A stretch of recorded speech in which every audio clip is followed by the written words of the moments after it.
Oke, kemudian input dan output argumen ya, argumen input dan argumen output ya. Oke, kita sudah membahas mengenai fungsi ya, tadi ada nama, ada output, ada input argumen ya. Nah, di sini kita bisa membaca atau mengidentifikasi jumlah argumen input dan output. Ya, tadi di depan saya mengatakan fungsi itu kalau kita panggil dia harus lengkap ya argumen inputnya supaya dia tidak dibaca sebagai suatu kesalahan ya. Nah, di sini kita bisa sebetulnya memanipulasi ya bagaimana kalau misalkan argumen inputnya itu tidak lengkap ya. Oke, coba kita kembali sedikit ke pertemuan kita sebelumnya ya mengenai plotting ya. Mungkin Anda masih ingat untuk teknik plotting yang paling sederhana ya misalkan plot ya, teknik plot ya untuk mengeplot garis ya. Plot itu dia sintaksnya ada beberapa macam ya. Ada yang bisa Anda gunakan plotting dengan data Y-nya saja ya, ada harus X dan Y ya, kemudian ada X, Y ada formattingnya ya, ada Y saja ada formattingnya ya, dan seterusnya ya. Nah, itu termasuk ke dalam identifikasi argumen ya. Hanya saja di sana argumennya kombinasinya sudah sangat banyak ya. Jadi ya membutuhkan teknik identifikasi yang tentunya lebih rumit ya.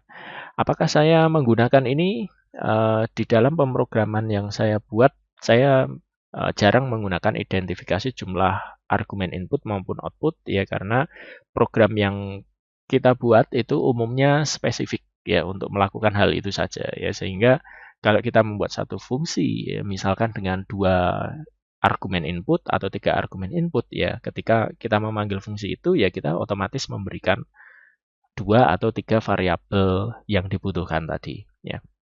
Oke, tapi ini tidak apa-apa ya, Anda bisa menambah wawasan ya istilahnya ya, bahwa fungsi itu bisa kita modifikasi ya apabila inputnya itu tidak lengkap misalkan ya.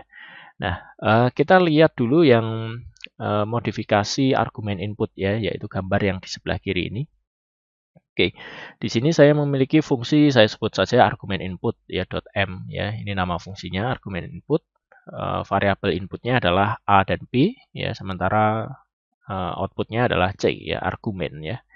Ini bukan variabel, sebetulnya dia argumen ya. Argumen itu tadi untuk passing variabel ya. Jadi tidak harus nantinya variabelnya itu ya ketika dipanggil ya. Oke, nah di sini kita bisa menggunakan keyword argin ya. Argin itu sebenarnya adalah n itu ya number ya, arg itu ya dari argumen ya, kemudian in itu input ya. Jadi argumen input ya. Nah, di sini kita gunakan struktur pilihan ya, struktur kondisi ya dengan keyword switch. Case 2 ini maksudnya jumlah argumennya 2 ya, kemudian case 1 jumlah argumennya 1, otherwise ya maksudnya tidak diberikan argumen input ya. Nah, di sini kita tuliskan argumen inputnya adalah dalam variabel A dan B ya. Kalau dua-duanya diinputkan berarti saya bisa menghitung C ini adalah jumlah dari AB misalkan A plus B ya. Kalau yang diinput hanya 1 berarti variabel tadi dianggap sebagai A saja ya.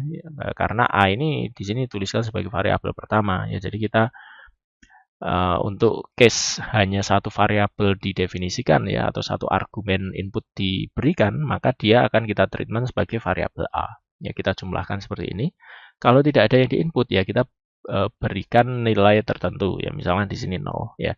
Nah, dengan cara seperti ini ketika kita menuliskan argumen inputnya itu tidak lengkap ya, misalnya di sini hanya diminta 2 ya, kalau kita berikan 2 ya dia akan berjalan sebagaimana mestinya ya. Kalau kita berikan 1 ya dia tidak error ya, dia tetap berjalan tetapi dia melakukan hal lain ya. Jadi ini prinsipnya sama seperti fungsi plot itu ya. Jadi plot X saja seperti apa, XY seperti apa gitu ya. Jadi berbeda-beda ya. Oke, kalau argumen inputnya tidak dispesify ya, ya tentu dia mengeluarkan nilai yang lain lagi ya, yang sesuai dengan struktur kondisi yang kita berikan ya. Oke, kemudian di sebelah kanan ini adalah jumlah argumen untuk output ya. Jadi kalau di sini tadi hanya ada 1 argumen output ya, sekarang di sini saya buat 2 argumen output ya. Nah, untuk membuat argumen output lebih dari 1, kita harus menuliskan dalam bentuk kurung matriks seperti ini ya, dipisahkan dengan tanda koma ya. Jadi koma atau spasi ya, tergantung preferensi ya. Oke, jadi di sini saya tuliskan dengan koma ya, kemudian nama seperti biasanya dan argumen input ya. Ini sama ya, sama dengan ini. Saya pindah ke sini, hanya ini variabelnya ini disesuaikan ya, karena di sini AB, di sini CD ya. Oke, kemudian di sini saya berikan if narcode ya, narcode lebih besar dari 1 ya, maksudnya jumlah argumen outputnya lebih besar dari 1 ya, maka saya akan menampilkan output yang kedua ya, karena output yang pertama sudah dihitung di sini ya. Kemudian output kedua akan ditampilkan juga ya.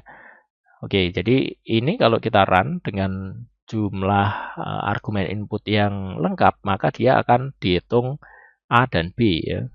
Untuk A-nya dia akan menghitung penjumlahannya ya, yaitu 9 ya, tapi karena di sini kita hanya menuliskan argumen fungsi ya, fungsi argumen output ya, kemudian ini lengkap ya, ini akan mempengaruhi nilai A yang dihasilkan ya. Kemudian di sini kita tidak menuliskan berapa jumlah argumen output yang kita minta ya. Di sini disediakan 2, kita tidak meminta ya, maka dia di sini narcode-nya hanya sama dengan 1 ya, tidak lebih besar dari 1. Maka output ini dia tidak dihitung ya, dan tidak diberikan kembali ya, tidak dikembalikan nilainya ya. Oke, nah sebagai contoh kalau di sini misalkan saya akan mengassign argumen variabel A ini sebagai variabel X ya, dan berikutnya B sebagai Y, maka dia akan muncul ya. Variabel X ini dia mengacu ke A ya kan, karena di sini argumennya A ya. Kemudian di sini Y ini akan mengacu ke B ya, karena di sini ada B mengacu ke B ya. Oke, jadi Y ini set ke B ya. Oke, jadi dia akan seperti itu. Nah, di sini sudah beberapa contoh yang saya tampilkan ya. Anda harus mencermati ya ketika berhadapan dengan fungsi di sana yang bisa Anda mainkan adalah argumen ya. Jadi ingat, ini adalah argumen input dan argumen output ya.